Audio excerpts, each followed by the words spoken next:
नमस्कार साथियों, मैं आपका दोस्त अशफाक अहमद और आप देख रहे हैं देशभक्त चैनल। अभी एक बहुत बड़ा सवाल उठ खड़ा हुआ है जब से कल सुप्रीम कोर्ट ने मोदी जी को जो इलेक्टोरल बॉन्ड पे जबरदस्त फटकार लगाई थी। कहा था कि ये ये संवैधानिक नहीं है और ये अन्याय है, ये घोटालेबाजी है। तो अब जो है पूरी परिस्थिति बदल गई। अभी तक तो क्या है कि गोदी मीडिया नैरेटिव चलाता है, आपको पता है। तो जो जनता ज्यादा से ज्यादा जो है वो टीवी देखती है, टीवी से ही उनको खबर मालूम चलता है कि मोदी जी बहुत बड़े बड़े तीर मार रहे हैं, विदेशों में डंका बज रहा है, देश में 5 ट्रिलियन इकोनॉमी हो गई है और दुनिया की तीसरी अर्थव्यवस्था बनने की तैयारी में है। ये सब चीजें गोदी मीडिया दिन रात पेलती रहती जनता को। तो सच्चाई कुछ और है और वैसे जनता जो है वो बहुत सारी जनता समझती भी है। अब बताइए कि 2014 के पहले कांग्रेस के जमाने में पूरे देश में करीब 35 करोड़ जनता गरीबी रेखा के नीचे आती थी और आज तो 80 करोड़ तो खुद मोदी जी बताते हैं, क्योंकि 80 करोड़ जनता को राशन दे रहे हैं 5 किलो, है ना, क्योंकि वो गरीबी रेखा के नीचे है, ऊपर रहते तो नहीं मिलता। तो ये एक चीज हो गया। दूसरा आप देख लीजिए, अगर आप जानकारी नहीं है तो जानकारी पता कर लीजिए कि जो ग्रोथ है, तो ये इंडस्ट्रियल ग्रोथ वो नीचे जा रहा है। जो उसका इंडिकेटर आप साफ साफ समझ लीजिए, जैसे मोटरसाइकिल, कार और फ्रिज, कूलर, ये सब चीजें जो बिकती हैं तो उनकी जो सेल कम होती जा रही है। स्कूटर जैसे 2018 में जितने बिके, अभी 2024 या उसके पहले 2023 पकड़, 2023 में उससे कम बिके।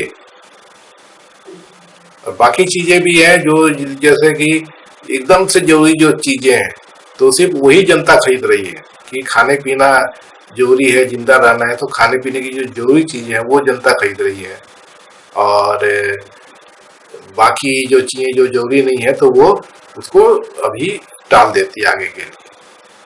और बहुत सारी जनता जो है, आप अगर आप देखें कि जो सेविंग जो होता है, तो हमारे देश में 25% के ऊपर सेविंग होता था। मतलब 100 रुपये आदमी कमाता था, 25 रुपये से बचा लेता था। आज के डेट में जो सेविंग रेट है वो जनता का वो 10% के भी नीचे चला गया है।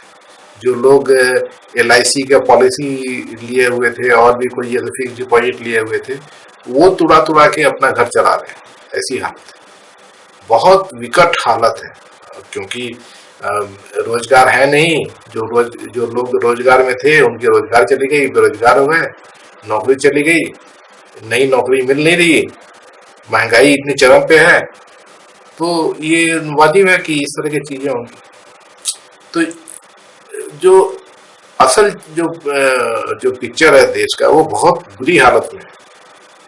इसका वजह सिर्फ मोदी जी है, क्योंकि महंगाई तो मोदी जी ने बढ़ाया, GST हर चीज पे लाद दिया इतना ज्यादा, पेट्रोल डीजल गैस पे इतना ज्यादा लाद दिया कि सब इतना महंगा हो गया, है ना। और बाकी खाने की चीज और बाकी चीजें भी उस पर भी बहुत जबरदस्त तरीके से GST लगा दिया मोदी जी ने, तो सब चीज महंगा हो गया। तो महंगाई हो गई, फिर बेरोजगारी भी मोदी जी की वजह से है, क्योंकि जो इन्वेस्टमेंट होता है, जो फैक्ट्री लगाएगा, कोई बिजनेस लगाएगा, तब जाकर रोजगार पैदा होता है। तो वो तो हो नहीं रहा है, सब भाग रहे हैं। खुद जो देश के जो बड़े बड़े बिजनेसमैन थे तो अपने पैसे देश से निकाल के विदेशों में लगा रहे हैं, क्योंकि वो ज्यादा उनको सेफ्टी है वहां पे। यहाँ तो भरोसा ही नहीं, क्योंकि लोग अब सामान ही नहीं खरीद। अब फैक्ट्री कोई लगाएगा, सामान उसका बिकना चाहिए ना, तो कहाँ बिक रहा है। तो ये पूरा जो पिक्चर है वो बहुत गड़बड़ है। तो अधूरा चीज आप देखें तो हर चीज में खुद सरकार का ही जैसे बजट है, तो बजट जो जैसे कि शिक्षा का जो बजट है, तो जितना बजट में था उससे कम खर्चा हो रहा है, पैसा वापस हो रहा है। किसानों के लिए जो मोदी जी ने बजट किया हुआ था तो कहाँ, वो तो सब वापस चला गया पैसा। कोई इन्वेस्टमेंट खुद सरकार नहीं कर रही। क्यों नहीं कर रही है? तो मोदी जी नहीं चाहते हैं कि लोगों को के पास पैसे जाए। तो ऐसी कंडीशन है, इसमें क्या है कि जो चुनाव अभी होने वाले हैं, अब 2 महीने में चुनाव होंगे लोकसभा के, तो लोकसभा के चुनाव में मोदी जाएंगे तो क्या लेके जाएंगे? तो उनके पास में तो सिर्फ गोदी मीडिया है बताने के लिए कि यहाँ डंका बज गया, वहां डंका बज गया, ये राम मंदिर बन गया। लेकिन असल जो पिक्चर है वो तो जनता जो समझती भी है ना। तो असल पिक्चर ये था कि मोदी जी का जीतना इतना आसान नहीं था। और ये जो सुप्रीम कोर्ट ने जो ऑर्डर निकाला, तो क्या है कि घोटालेबाजी तो मोदी जी से कम से ज्यादा कोई कर ही नहीं सकता है। 2016 में जो मोदी जी ने नोटबंदी किया था, उसको डॉक्टर मनमोहन सिंह ने कहा था कि दुनिया का सबसे बड़ा घोटाला है। और उसके बाद में अडानी का आप देखते ही हैं कि कितने बड़े बड़े उसके कर्जा माफ हो जाता है, 15-15 लाख करोड़ कर्जा माफ हो रहा है। और भी जो हर जगह जैसे कि सीएजी के रिपोर्ट में घोटाले पकड़ा है, सड़क निर्माण में जबरदस्त घोटाला हो रहा है, तो आयुष्मान भारत में घोटाला हो रहा है, तो हर जगह घोटाले हो रहे हैं। मोदी छुपाते रहते हैं कि कहीं लीक ना हो जाए। अगर कहीं ये सब खबर आ गई जैसे कि सीएजी का, तो जो अधिकारी था उसको ही ट्रांसफर कर दिया गया। तो ये सब एक्चुअली हकीकत है। और ये जो मतलब कि अब जनता जान रही है कि मोदी जी बहुत बड़े घोटालेबाज हैं, है ना। कम से कम 70-80% जनता ये समझती है कि मोदी जी घोटालेबाज है। तो उस पे सुप्रीम कोर्ट का मुहर कल लग गया, जब इलेक्टोरल बॉन्ड पे सुप्रीम कोर्ट ने कहा कि ये जो था ये पूरा घोटालेबाजी था। जो पैसा जो आता है कोई भी पार्टी को चंदा, तो जनता को जानने का हक है कि किसने दिया, वो पैसा कहां से आया और कहां जा रहा है। तो अब जो पिक्चर है तो बहुत ज्यादा बदल गया है। किसान आंदोलन भी एक तो खड़ा हो रहा है। पंजाब के किसानों ने आंदोलन चालू कर दिया था, बाकी किसानों ने चालू नहीं किया है। तो वो उनका जो संयुक्त किसान मोर्चा का जो मीटिंग है वो होने वाला है, तो उसमें भी फैसला हुआ कि पूरे देश के जितने भी किसान संगठन है कम से आंदोलन चालू करेंगे। तो वो एक बहुत बड़ा मुद्दा बनेगा नेचुरली। और दूसरे भी मुद्दे जो हैं तो बेरोजगारी, मतलब किसान का मुद्दा, बेरोजगार का मुद्दा, महंगाई का मुद्दा, मुद्दे ही मुद्दे हैं। तो अब मोदी जी को जीतने की उम्मीद कम लग रही होगी, तो अब मोदी जी इमरजेंसी भी लगा सकते हैं। और उसका जो थोड़ा सा ट्रेलर ये चल रहा है कि जितने भी नेता हैं या जो लोग हैं जिनकी बात ज्यादा चलती है सोशल मीडिया पर, तो उनके अकाउंट जो है वो बंद कर रहे हैं मोदी। तो आज ही एक हंसराज मीना करके हैं, तो वो ट्राइबल है, तो ट्राइबल लोगों की आवाज, उनकी जो है ट्राइबल लोग उनकी आवाज सुनते हैं, तो उनका अकाउंट बंद कर दिया गया ट्विटर का। उसके पहले किसानों का बंद किया जा चुका है। फिर और भी जो किसान आंदोलन का रिपोर्ट करते थे, जैसे मनदीप पुनिया है, उनका अकाउंट बंद कर दिया गया है। तो ये धर पकड़ जो होता है ना, क्या होता है, इमरजेंसी होता है तो धर पकड़ होता है, तो वो चालू हो चुका है।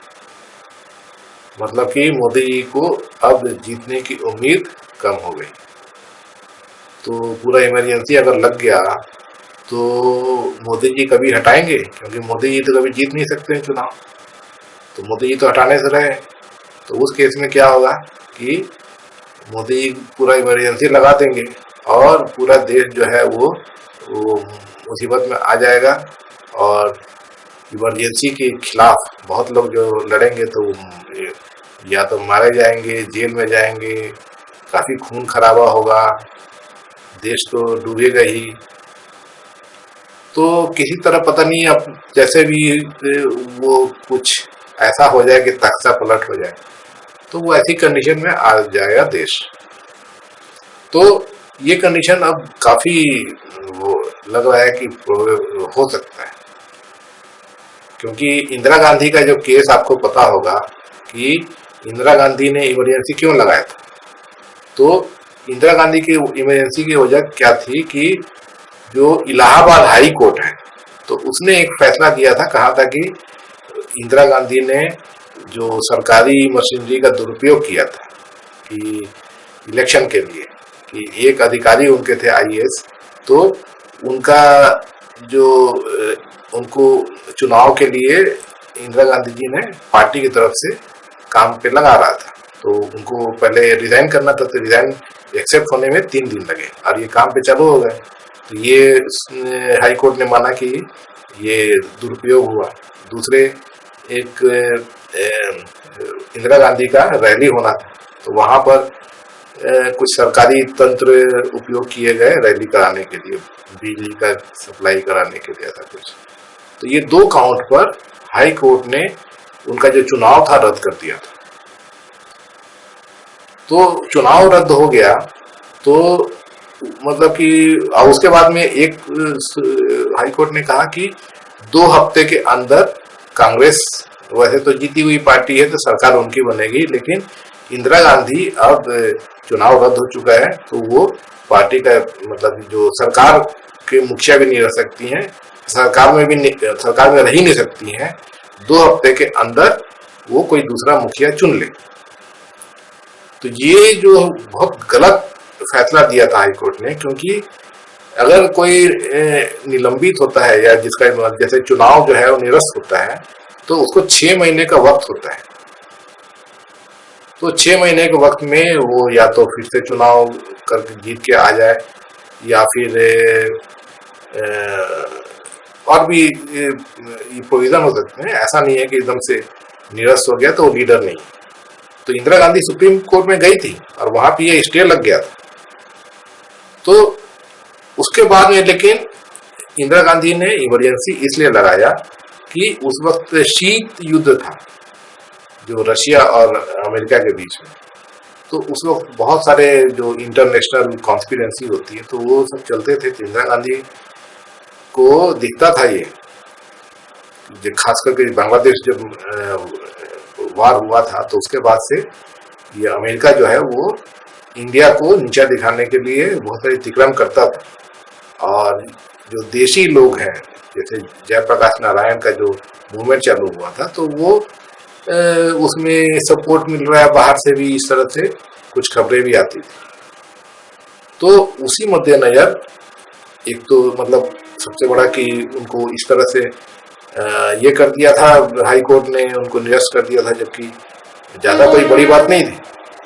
तो ये सब मद्देनजर में इमरजेंसी लागू कर दी थी इंदिरा गांधी। लेकिन उससे बड़ी बात क्या है कि इंदिरा गांधी कोई तानाशाह नहीं थी। अगर तानाशाह होती तो कभी भी वो इमरजेंसी को हटाती नहीं। 2 साल में तो उन्होंने हटा लिया, चुनाव हुए हार गई, फिर 1980 में फिर से चुनाव हुए तो जीत के आ गई। तो इंदिरा गांधी की बात अलग है, मोदी जी की बात अलग है। मोदी जी अगर एक बार इमरजेंसी लगाएंगे तो हटाने वाले नहीं, ये चीज है। और ऐसा लग रहा है देश में इमरजेंसी आने वाली है।